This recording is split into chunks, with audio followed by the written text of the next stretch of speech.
श्री शिवाय नमस्तुभ्यं। हमने प्रयास बहुत करा कि हम मुक्ति पाने के लिए थोड़ा दान भी करें, थोड़ा पुण्य भी करें, उपवास भी करें, व्रत भी करें, साधना भी करें, पर मुक्ति पाने के लिए ये सब कुछ है और सब साध्य है, सब आनंदित है। और ये जो साध्य है, ये आनंद जो है वो एक स्थिरता में।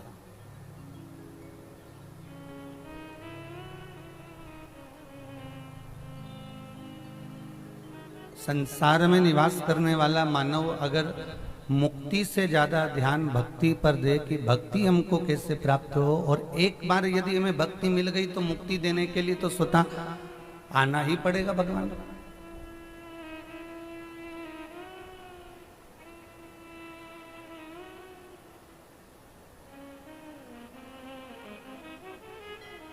संत श्री रविदास जी महाराज के पास में मीराबाई जितनी बार जाती थी ना, वो कभी मीराबाई ने एक बार भी अपने गुरुजी से नहीं कहा कि मेरी मुक्ति का कोई साधन बताओ।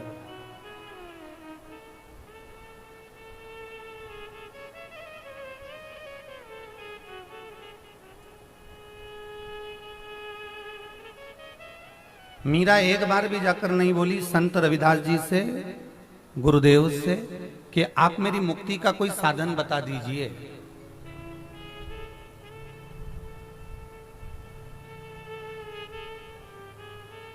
मीराबाई जब भी जाती थी भगवान के पास में, गुरुजी के पास में, तो एक ही बात कहती थी कि भक्ति का साधन बता दीजिए, कि मैं भगवान की भक्ति कैसे करूं, मैं भगवान को कैसे रिझा लूं, मैं भगवान को अपना कैसे बना लूं।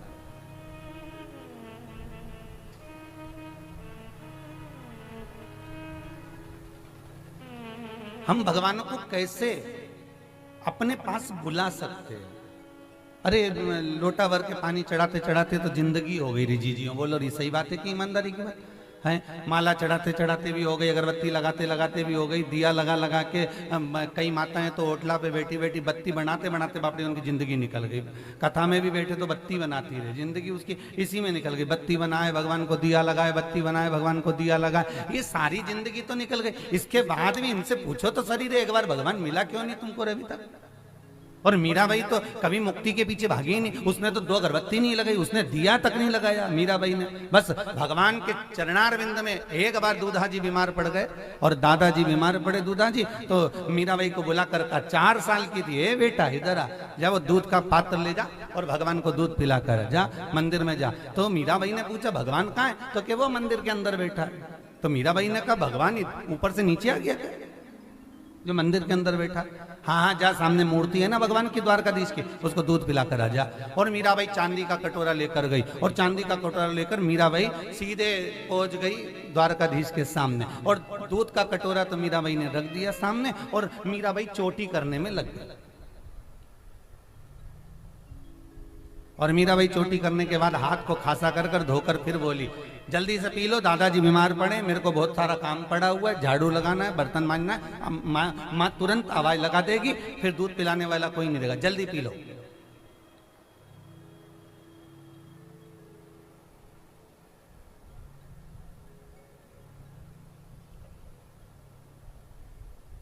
भगवान प्रकट नहीं। मीराबाई को लगा कि बताओ, दूधा जी तो बोले थे दादाजी कि भगवान को दूध पिला कर जाना, अब ये तो पी नहीं रिया, कटोरा रखा है। और भगवान के सिंहासन पर जहां पर भोग रखते हैं, जहां पर तुलसी दल रखते हैं, मीराबाई चढ़ गई ऊपर और भगवान की मूर्ति में बैया डालकर गले में और कान में कहने लगी, एक आध दिन नहीं पिएगा ना तो पतला हो जाएगा, पी ले। अभी भी कह रही हूँ। इतने में तो भगवान तुरंत प्रकट हो गए और प्रकट होकर कटोरा उठाकर भगवान ढकर ढकर सब पी गए। और पीते से मीराबाई ने लिया कटोरा और अंगूठी से बजाती बजाती दूधा जी के पास पहुंच गई, दादाजी ये लो कटोरा, सब पिलाई। तो दादाजी ने कहा प्रसाद। मीराबाई बोले काय की प्रसाद, वो तो पूरा डकार गया, प्रसाद की बात करो तुम। एक बार में निपटा गया वो तो सामने के सामने। दूधा जी बोले फालतू की बात मत कर, कोई पत्थर की मूर्ति दूध पीती है? तो मीराबाई बोले कि बिल्ली पी गई। दूध पीती है। बताओ, मैंने खुद देखा भगवान प्रकट होकर दूध पिए हैं। इतने में जितने लोग दूधा जी की तबीयत देखने आए थे सब हंसने लगे, मीरा पागल हो गई, पत्थर की मूर्ति कोई दूध पीती है? मीराबाई बोली सत्य कहती हूँ, पत्थर की मूर्ति ने दूध पिया है। पत्थर की मूर्ति नहीं, द्वारकाधीश ने दूध पिया है। दूधा जी बोले ऐसा नहीं हो सकता, सही बता, तू दूध पी गई क्या पूरा की पूरा प्रसाद का? नहीं नहीं नहीं नहीं, भगवान ने पिया। गांव के लोग बोले ऐसा होता है क्या? मीराबाई बोली होता है, चलो मेरे साथ में वापिस पिला के बता देती हूँ। दूधा जी बोले फालतू की बात मत करो मीरा। मीराबाई बोलने लगी अब तो बात अड़ गई है दादाजी, अब तो चलना ही पड़ेगा। दादाजी का हाथ पकड़ा, चांदी का कटोरा फिर भर लिया दूध का, सारे गांव के लोगों को ले गई और द्वारकाधीश के सामने जो चांदी के कटोरे में दूध रखा और हाथ जोड़ के विनय कर रही है, पी लो भगवान द्वारकानाथ, मैं तुम्हारे लिए दूध का कटोरा भर कर लेकर आया।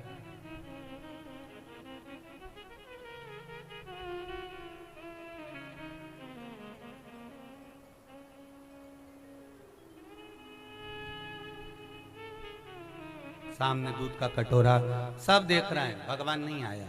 दादाजी ने मीराबाई को बुलाया, जरा फालतू की बात मत करो, सब दूर हंसी उड़ रही है, कटोरा लो वापस चलो, क्षमा मांगो, तुमने दूध पिया है, तुमने प्रसाद पूरा खा लिया है, ये बोलो। मीराबाई बोले नहीं, इन्हीं ने खाया।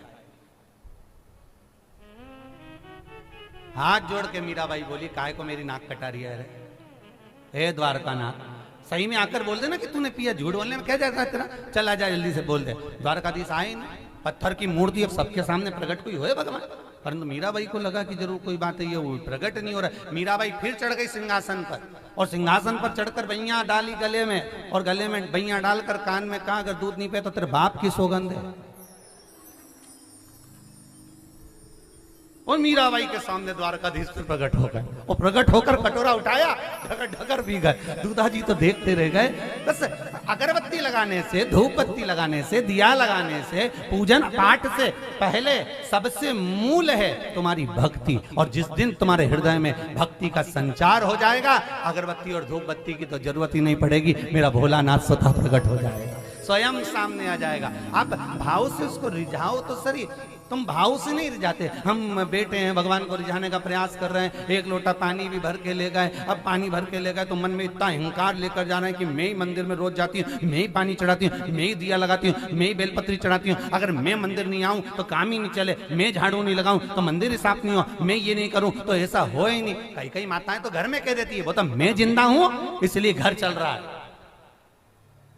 और तुम में भी बैठी होगी दो चार तो ऐसी बोलने वाली, वो तो मैं जिंदा हूं इसलिए घर चल रहा है, जिस दिन मैं मर गई आटे दाल का भाव मालूम पड़ जाएगा। तो जो ऐसा बोलेंगी तो उससे कह दीजिए आधा घंटा मरी जा, जब मर तो आधा घंटा देखे चले कि नहीं चले।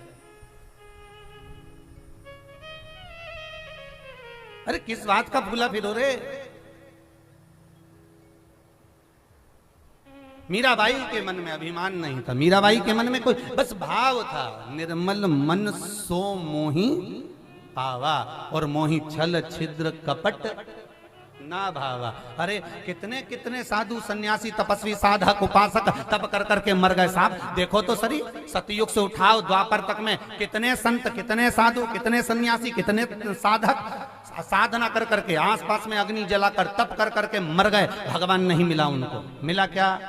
नहीं। और अगर दो चार का नाम उठा लो, प्रहलाद तप करा, नहीं, भगवान मिल गया, ध्रुव भगवान मिल गए, मीरा भगवान मिल गए, नामदेव जी भगवान मिल गए, तुकाराम जी भगवान मिल गए, कर्माबाई, मुक्ताबाई, ये जितने भी आपको मिलेंगे इन्होंने कोई तप साधना नहीं करी, इनको तो भगवान सामने प्रकट हो गए, केवल निर्मल मन था, भाव शुद्ध था। और भाव जब शुद्ध होगा तो भगवान को मिलने में देरी नहीं लगेगी। मेरा विश्वनाथ, मेरा करुणा सागर, मेरा त्रिकालदर्शी, मेरा कैलाशी सामने आकर खड़ा हो जाएगा। बस केवल तुम्हारा भाव। हम फिर कहते हैं मंदिर में जल चढ़ाओ ना चढ़ाओ तुम्हारी मर्जी, तुम भगवान को बेलपत्री चढ़ाओ ना चढ़ाओ तुम्हारी मर्जी, तुम भगवान को भोग लगाओ ना लगाओ तुम्हारी मर्जी, तुम भगवान को फूल चढ़ाओ ना चढ़ाओ तुम्हारी मर्जी। बस इतना सा निवेदन है कि मंदिर की चौखट के सामने से जब निकलो तो ये विश्वास रखकर निकलना कि सामने तुम्हारा दादा परदादा, तुम्हारा पूर्वज यहाँ बैठा हुआ है और उस भगवान शंकर को सब कुछ ज्ञात है,